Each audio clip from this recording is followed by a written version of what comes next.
Yeah, I think what's really cool with Action Hall that happens is people are allowed to kind of explore and really dive into what their interests are, what their gifts are. I don't think we take enough time very often in our work to be able to really focus in on that and help kind of outsiders, like having students come in and help people explore those interests and gifts, and then take that and think of how could they, or what would be interesting for them to contribute that, to connect with others, to make friends, to be a citizen and contribute, make our communities better places. This is a picture of a house that my friend made. These are panda bears. Represents family. I like family. My friend also made a picture of a computer. I love computers. Large means in English an art. And let's clean up the community and help people out and help people to clean and recycle. Mine's all about my craft business, and it's about jewelry and full of Moses and like people wearing scarves and different things. And my business is run from my home, and then it goes to the farmers market every second Saturday. Then I'm at the farmers market, so I sell a lot of cool crafts every couple of weeks. To treat the disability people, give them a chance and treat them with respect and like the way you treat each other. Yes, I'm trying to get my story out there to get more people made aware of who I am as a citizen in the community. And do you think that Skills is helping you with that? Yeah. Yeah. So how did you find out about Action Hall actually, or Skills? Through a friend from lunch. So would you say that like community to you is kind of like a family then? Kind of like a So family. do you think Skills is kind of like what we do for Action Hall? Would you say that's kind of like a It's family? kind of like a family. Yeah. Well, before Skills, I had never actually talked or communicated or interacted in any way with anyone with a disability. So it was pretty neat to meet people, people. How does it make you feel?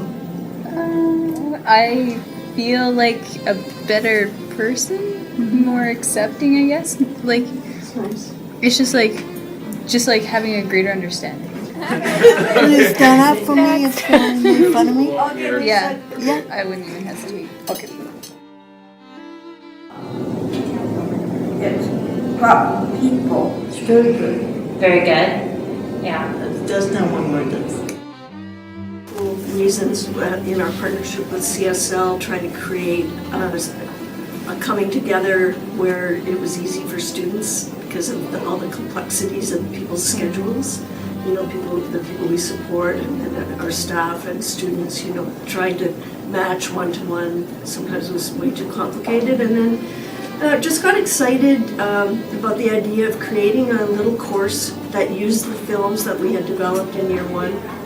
And kind of got inspired actually by a guy named Michael Rowe from Yale in the States, who's a researcher, academic who's been doing research in the inner city. The course was something they felt they could sort of offer, that where somebody got to start something and finish it, and then actually go on to become a kind of mentor with police cadets and things like that, to talk from the perspective of here's what it's like to be a person with no home in the inner city. So we got inspired by that work, and just with the history of what I know about groups coming together, of non-disabled people and students like yourselves who are community-minded and smart and interested, and coming together in an academic setting, to really, I think, have a place where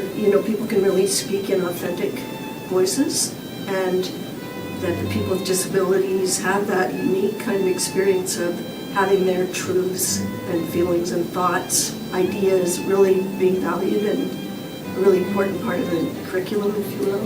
So, working with homeless people and people with mental health problems and serious addictions, and what he had researchers working, I think for 12 years, 11, 12 years, they've been on the ground with these people and following their lives. And what they ended up doing was developing a course, similar, a citizenship kind of course where, because one of the things they found with people that in the inner city was that their lives were so interrupted, and they would never be able to finish things.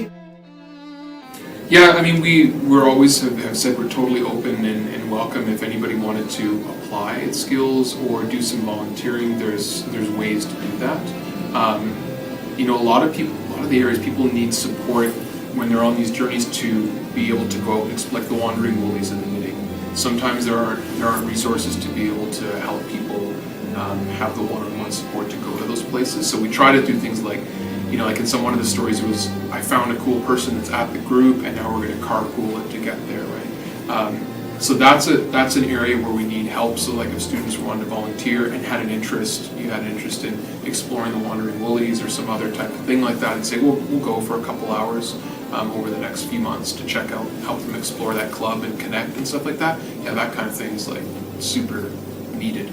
So there's ways, if anybody's ever interested, there's ways that you can contact us and we can say, yeah, we'll figure out a way to bring it together and to make that, doable for you as well with your busy schedules.